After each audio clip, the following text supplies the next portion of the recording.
Hello, welcome to Introduction to Business, Chapter 18.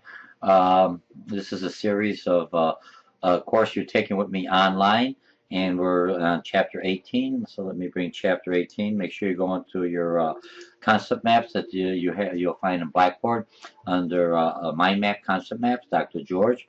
Okay, so what do we have? Chapter 18, Financial Management. We just finished Chapter 17, which was accounting, and now we're going to be doing financial management. When I look at financial management, what's the difference between accounting and financial management? I'll use the example of a bathroom scale. When I get on the bathroom scale and I stand on the scale, it tells me how much I weigh. No ifs and buts. I can adjust a little, but this is the actual weight. And I look at the scale and say, hey, those numbers are wrong. It doesn't make a difference. This is the scale, this actual weight. Whether I like it or not, I'm overweight. So now I have to go to my dietitian. Look at my dietitian, my financial manager, chief financial manager officer. He or she basically looks at the numbers, what the scale tells me, my body fat and everything else, or the ratios if I would be looking at the numbers, the different ratios we've studied in accounting. And they'll say, okay, now I want to change some of these ratios. So I'm going to do something. I'm going to change it. If I'm looking at dietitian, start drinking more water, cut out the carbonated drinks, and whatever.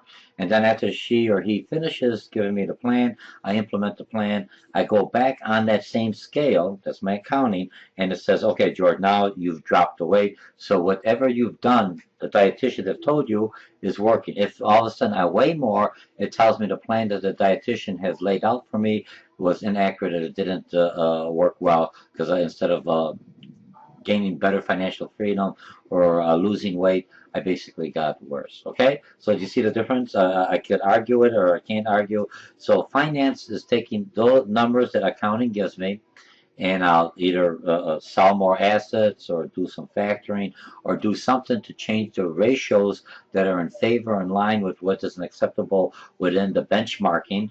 And now if I did well, I go back to accounting. Accounting will take the numbers, and those numbers should be a reflection. So finance, individual financial, chief financial managers, they have to understand completely the accounting process because they're going to be just like the dietitian. She basically has to understand how the body works, how the metabolism works, and everything else for her to put and implement changes. Okay, so that's the difference between accounting and financial management. So here we go, financial management. Firms add resources to meet the goals. Finance function acquires funds and manage them. Accounting is a recorder. It just tells me what happened, and it gives me data and information so I know where I stand at. Okay. Finance is basically now I've got the numbers. How do I get new? I need more money. I got to get out of debt, or I got to buy more capital. I got to buy inventory. I got to reduce my expenses. That's all part of finance. Buy a merchandise on credit, accounts payable, collecting payments from customers, accounts receivable. How many days do I get the customer to pay back? What kind of a process do I go after customers who aren't paying me back? Making investment and maintaining adequate cash flow. Remember the three basic financial statements you learn in accounting is your balance sheet that tells me my what I owe, between my what I owe and what my debt and my capital investments are. I've got income tells me what the money and expenses coming in, and then I got cash flow, money going out and coming in, so I have enough cash to pay my bills in a timely manner. Okay, so that's finance. What worries financial manager, chief financial officers, consumers' demand for their products? We're in an economic downturn. It depends on what economists you're listening to. They're saying we're coming out. But from small businesses, they haven't seen that because there's always a lag between what's happening in the economy and when money starts coming in. The volatility of the dollar, foreign competition, environmental regulation, all these makes a system. I said, what's the validity of the dollar? Is the dollar strong or is it weak? Or is it in between? I mean, so what's the dollar worth on the market? Because we're dealing in a global environment, an international market. When you look at the at exchange rates. All right, role of financial manager. What does he or she do? All of us that live and operate in this world, right now, all of you are chief financial managers of your own assets. You have an apartment, you have a building, you have a car, you have bills, you have this, you have a family, which is basically your profit center, or if you want to look at that like a small business. And then you're the one who comes up with, you do the planning, you do obtaining funds, how to pay for the school. You're a fund manager, which basically means you're controlling the funds. You're a credit manager, you collect the funds that's owed. You're an accountant, you have to measure the company's dollar wealth, health. You write reports. The controller is the chief accounting officer. That's what accounting does. You manage the taxes, and you do internal audits before the government does an audit on that. So you have to be aware of everything else that's going on with the money. Like in our businesses, it comes down to the bottom line. Every penny counts. You have to be aware of where every penny is spent, and that I'm using every dollar and every penny effectively to make more money or to sustain my financial health. Okay?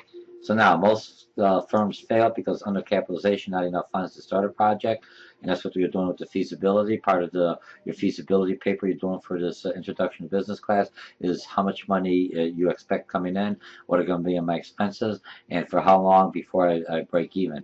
If you don't have those answered, you're not going to have any business, any project going forward. I need those variables because I'm already I mean, there's going to be a strain on the finances, so I have to plan this out, at least my best estimates and projections that I will make a profit within the next 2 or 3, 4 years. I mean? I understand I'm going to make a profit, right, when I open up a new venture, but within 2 or 3 years, I should be making at least breaking even on that, okay?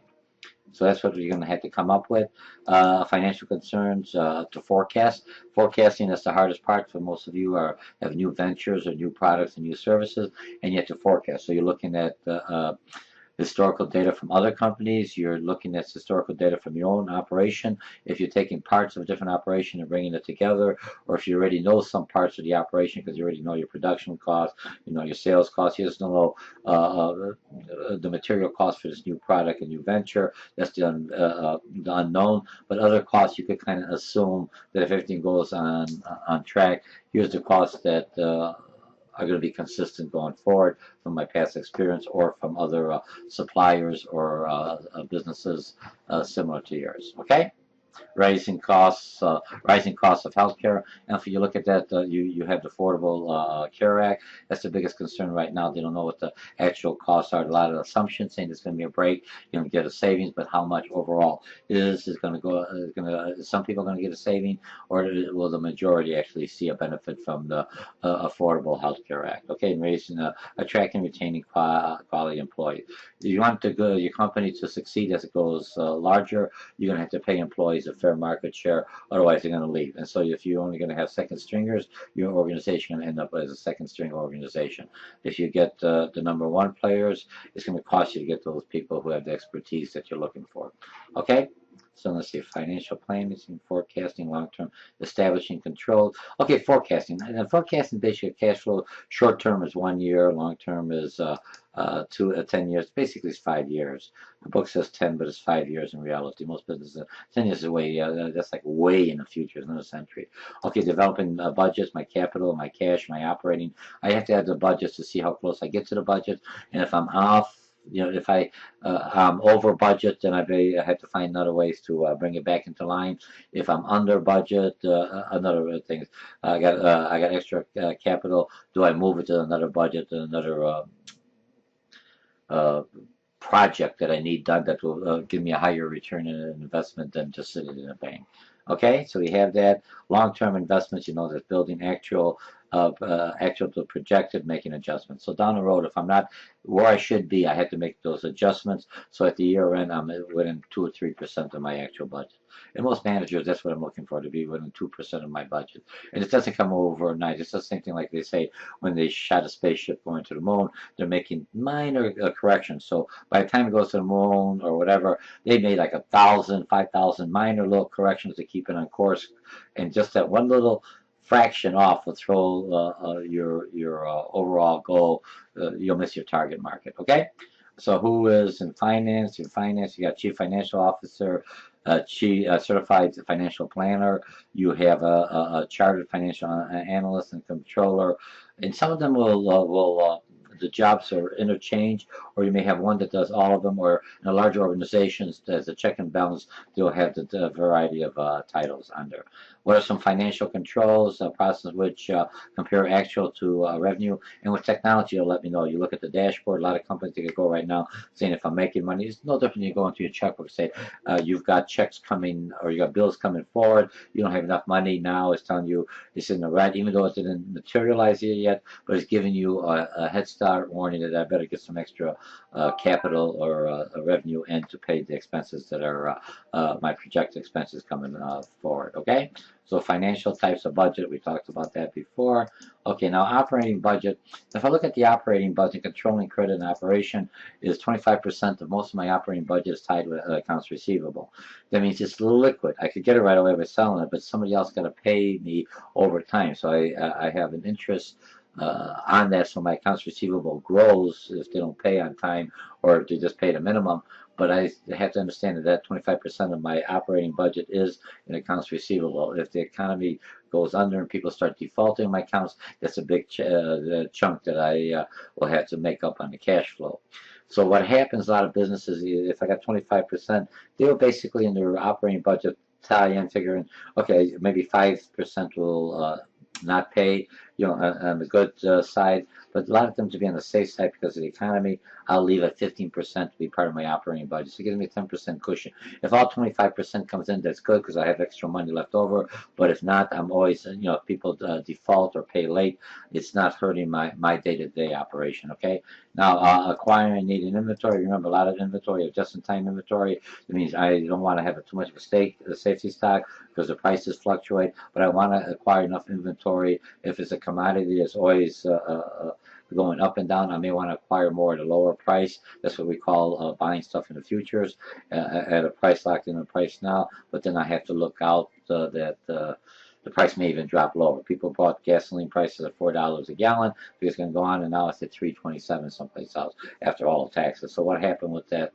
They messed up. So they're paying more for the gas than they have to, but they're hoping that the gas prices, something happens, and all of a sudden their prices they're locked in. At least they know their operating budget is going to be consistent because they already locked in the price for the year. Okay?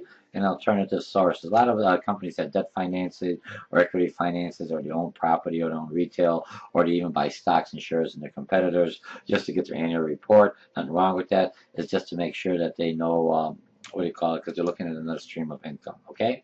Okay, obtaining short-term finances, you got trade credits, promissory notes, friends and families, line of credit. You know the difference between line of credit and a credit card. Factoring, we talked about buy accounts receivable at a discount price for somebody else. I'm buying all their accounts receivable. If their customers are paying 16%, I'll buy them at 14%, pay you off. That means I got 2% interest coming in, plus the 2% discount for that amount that I paid for the money. So instead of I give you $1 and you give me a $1.25 back. So it's to my advantage. Plus I've got this new clientele and customers that are basically paying me and hopefully will buy my product and services. So it's a plan. Okay, commercial paper, no, it's a different ad. Just up to $100,000 and up, matures in 270 days. It's kind of like an IOU, for lack of better words. And credit cards, it's the last thing. Remember, business credit cards have a little more detail than the regular consumer credit cards, but it's something that's risky. I'd rather go with a line of credit than I would what do you call a line of credit than a credit card. Your credit cards have compound interest. Line of credit, once I pay it off, I have the money back again. And but the thing with the line of credit, it may be adjustable, changes this for that time. I can still lock it up. It has some benefits, and I need the line of credit because out of my inventory, I have to buy 6 months before I even put it on the shelf. So I'm buying it 6 months in advance. The inventory comes in, and then maybe around, so I'm buying it in the summer for me to sell something, let's say in December or in the Christmas or the holiday. But the money's all gone spent, so I'm hoping the market will work well. Okay. So that takes care of short-term financing, long-term financing. Remember, you have debt financing, long-term borrowing, borrows from the lending institute, issuing bonds, secured, unsecured. Okay, then you got equity finances, internal, retained earnings that keep money in. I start selling more shares, bring more stockholders in, which pay me, which buy shares, gives me extra capital. External venture and stocks, I can sell more, the new initial public offering, and making a decision of financial leverage. And then, initial public offering basically should be in here with equity financing. Okay, so far so good.